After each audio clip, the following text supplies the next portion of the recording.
Olá, muito boa tarde de sábado para você que está acompanhando a nossa programação e está no ar o Boletim Primavera. Os candidatos a prefeito de Criciúma, Clésio Salvaro e Cleiton Salvaro, têm um prazo de 24 horas, segundo determinação da juíza Paula Botti, para a retirada das propagandas de rua, internet e impressos que utilizem o sobrenome Salvaro e tão somente o sobrenome Salvaro.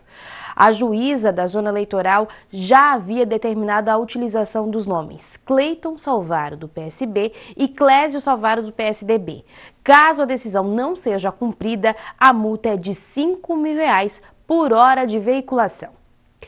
E o impeachment de Dilma Rousseff foi aprovado, mas o desfecho da votação continua gerando polêmica. Dilma deixou a presidência da República, mas não perdeu os direitos políticos. Aliados de Temer criticam a manobra do PT e PMDB que beneficiou o petista e abriu uma crise com o Palácio do Planalto. A decisão abre uma brecha jurídica e poderá beneficiar outros parlamentares. Já o ex-presidente da Câmara dos Deputados, Eduardo Cunha, tenta sair ileso do processo de cassação do mandato e da perda dos direitos políticos. Senadores bem que tentaram impedir que o julgamento do impeachment de Dilma Rousseff fosse dividido em duas partes, a pedido do PT. Mas, depois de sacramentado o afastamento definitivo da agora ex-presidente da República, o plenário votou pela segunda vez e manteve o direito dela de continuar exercendo função pública, podendo disputar eleições. O presidente do Supremo, Ricardo Lewandowski, disse que apenas seguiu o regimento do Senado, fazendo o ex-presidente Fernando Collor de Mello, que sofreu impeachment em 1992, reclamar que, para ele, não houve essa diferenciação. Em relação ao artigo 52, como disse Vossa Excelência, eu acho que pela leitura é absolutamente clara, não é? Porque vem a perda do mandato com inabilitação por 8 anos para o exercício de função pública, sem prejuízo das demais sanções judiciais cabíveis. A votação que ajudou a reduzir a pena de Dilma foi defendida pelo presidente do Senado, Renan Calheiros, um dos caciques do PMDB, e por outros 10 senadores da sigla. O DEM e o PSDB ficaram inconformados com a movimentação dos PMDBistas e os acusaram de fazer acordo com o PT. Não só não houve acordo, nós não aceitaríamos fazer acordo, e penso que também o PMDB não aceitaria. A história há de registrar que não houve nenhum tipo de acerto para que a pena à presidente Dilma fosse dividida. O que houve foi o próprio presidente Lewandowski, entendendo que nós o consultávamos ou a secretaria, que é regimental, a lei 1079 permite que se faça destaque, já tinha sido feito destaque, nós consultávamos, nós vamos fazer destaque, é possível. E a mesa se preparou para um eventual destaque, como se preparou para outros quesitos. Então não há, a história vai registrar a verdade, não houve nenhum tipo de acerto, nem poderia ter tido, para tratar da punição à senhora presidente. A atitude dos aliados do governo também irritou Michel Temer. Na primeira reunião com sua base, após tomar posse na presidência da República, ele negou que tenha havido um racha entre partidos, mas disse que não aceitará qualquer tipo de divisão em sua base parlamentar. Mas, além de um possível estremecimento entre a base de sustentação de Michel Temer, a decisão do Senado de manter os direitos políticos de Dilma Rousseff pode ter também consequências jurídicas. Para parlamentares e juristas, a mesma opção de fatiar o julgamento pode ser usada por outros políticos investigados na Lava Jato que passem por processos de cassação. Em tese, eles poderiam exigir os mesmos direitos. Mas o que diz a Constituição no artigo 52, parágrafo único? Segundo o texto, está previsto que o papel do Senado é julgar o presidente da República, falando em perda do cargo com inabilitação por 8 anos para o exercício de função pública. Mas há uma lei de 1950 que define as regras para o impeachment, que permite uma interpretação diferente. No artigo 33, a lei diz que, no caso de condenação, o Senado fixará o prazo de inabilitação para o exercício de qualquer função pública. Para este advogado, o julgamento deveria ter seguido o que rege a Constituição e que a lei da ficha limpa não se aplicaria a este caso. A lei do impeachment ela é uma lei anterior à Constituição de 88. Muitos dos estudiosos do direito eleitoral e do direito constitucional entendem que essa lei ela não foi recepcionada pela Constituição e por isso ela não teria como prevalecer sobre a própria Constituição. E o que foi feito ontem, essa partilha, essa divisão do julgamento em dois momentos, não condiz com a realidade que vivemos atual. A Constituição prevalece sobre a lei do impeachment. E com relação à ficha limpa? Aí, com relação à lei da ficha limpa, nós temos um problema, que nada foi falado com relação a quem exerce o cargo de presidente da República, somente com relação a governadores de estado e prefeitos. Aliados de Eduardo Cunha comemoraram a sessão de votação do impeachment de Dilma Rousseff por acreditarem que o entendimento adotado pelo presidente do STF, Ricardo Lewandowski, abre um precedente favorável para o ex-presidente da Câmara dos Deputados. A votação está marcada para o próximo dia 12. Em carta enviada a parlamentares, o deputado Eduardo Cunha nega que tenha mentido à CPI da Petrobras.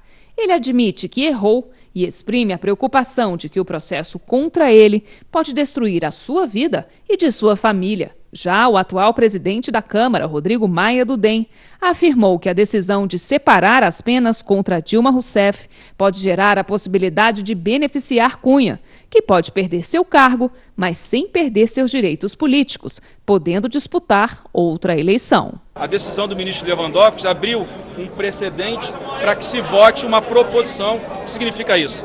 Votar um projeto de resolução em vez de votar o parecer. O que pode abrir espaço para isso. Eu não estou dizendo que vai, só estou dizendo que se nós formos usar a mesma decisão, você muda o processo de cassação de qualquer uma, a do Eduardo ou qualquer uma que venha depois.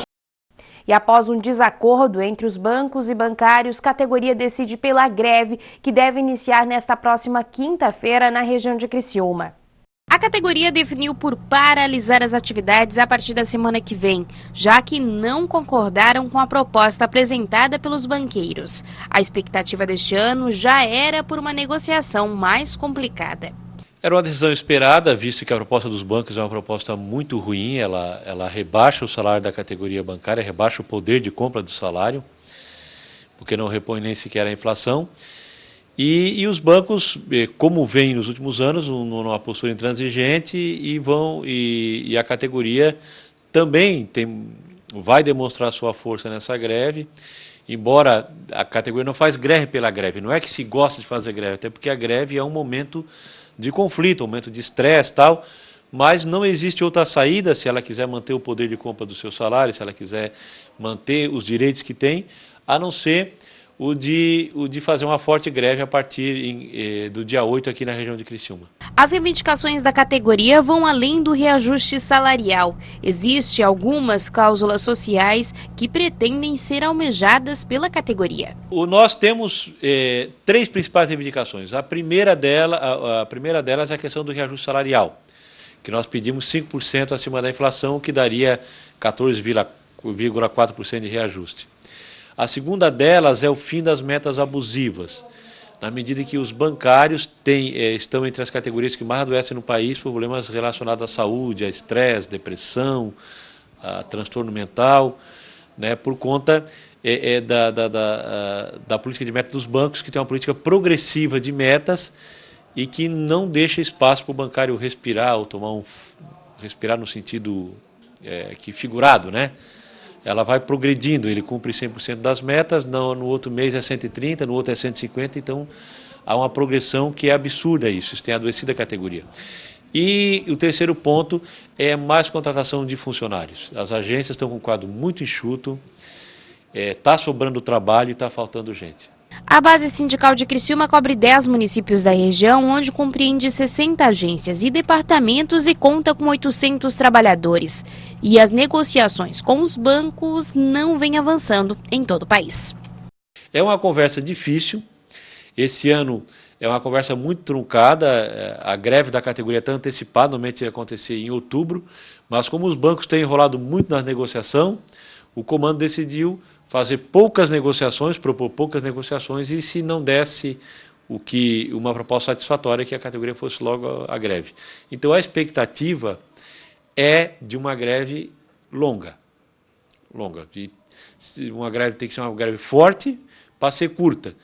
Mas, como os últimos anos têm feito greves fortes, e por 15, 20 dias, eu diria que nós teremos aí nesse período uma greve longa da categoria bancária. E a Prefeitura de Criciúma já começou os trabalhos para garantir a limpeza dos rios. A ação é preventiva e é para evitar as enchentes. O trabalho está sendo realizado por todo o rio. A ação tem caráter preventivo a enchentes, já que estamos entrando em uma época muito úmida e com temporais frequentes. Isso aqui é uma obra preventiva que nós solicitamos à Secretaria de Obras devido ao acúmulo de entulho e vegetação no rio que afeta o curso d'água. Então nós solicitamos como obra preventiva a limpeza do rio e também dos bueiros no entorno desse rio. Esse trabalho de prevenção é fundamental para garantir mais tranquilidade aos moradores das proximidades dos rios. Além deste trabalho que iniciou na Próspera, outras regiões também vão receber essa limpeza. Nós temos aí alguns avisos já de chuvas que estão vindo e, como todos sabem, também durante o verão nós temos aqueles temporais no final da tarde e quando se tem esses acúmulos no rio, a tendência é com um volume grande de chuva acumular cada vez mais e acabar criando uma barragem que represa a água e acaba causando a inundação das ruas, o alagamento. A população neste momento precisa se conscientizar para evitar que o rio devolva tudo que foi depositado nele. A vegetação ela é natural, né? É comum ter vegetação nos rios, ela atrapalha um pouco, mas ela é natural.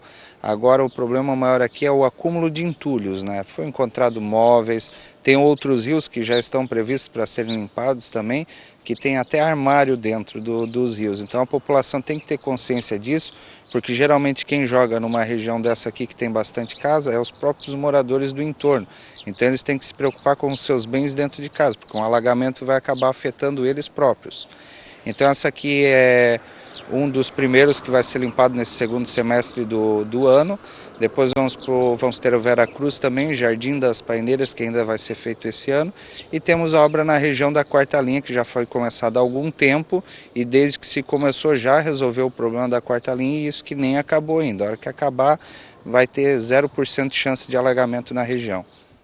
Agora futebol. O Criciúma enfrenta o CRB na noite de hoje. No entanto, o Tigre agora está lutando para conseguir os 3 pontos dentro de casa.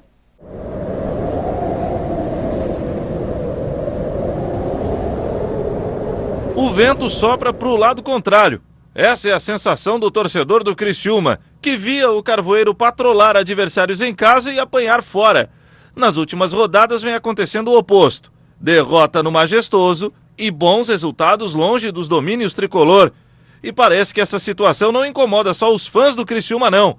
O capitão Luiz também não está gostando nadinha dessa história.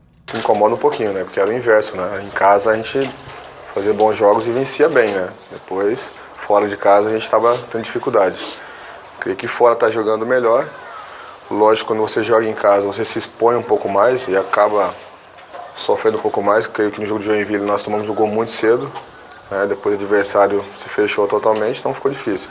E quando o CRB é uma briga muito grande, né? O adversário está na nossa frente, a gente precisa estar mais próximo do G4, é um concorrente direto, então dentro da nossa casa nós não podemos mais admitir esse tipo de erro. Perder pontos em casa hoje para nós é um desastre, né? Então é um jogo decisivo, onde a gente vai contar com o apoio do torcedor também, que tem uma promoção muito boa agora, com o incentivo da APAI também, que vai ajudar bastante. Isso é interessante também para a própria cidade ajudar também, creio que vai ser interessante. E o problema maior é o horário do jogo, que é 21 horas, né? Creio que vai ter essa dificuldade, mas a gente sabe que a gente vai estar ali disposto a realmente voltar a fazer grandes jogos em casa. Porém, para o Camisa 1 Carvoeiro não tem nada perdido. Ainda resta muito tempo para que o Tigre volte a ser forte dentro de casa e, consequentemente, retorne a lutar por uma vaga na Série A.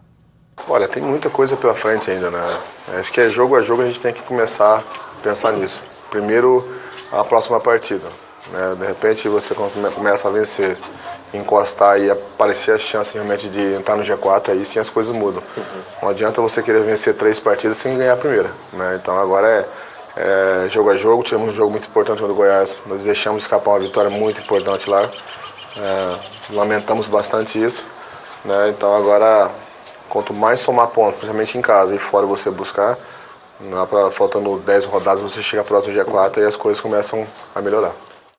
Boletim Primavera deste sábado vai ficando por aqui. Mais informações a qualquer momento em nossa programação. A você um ótimo final de semana.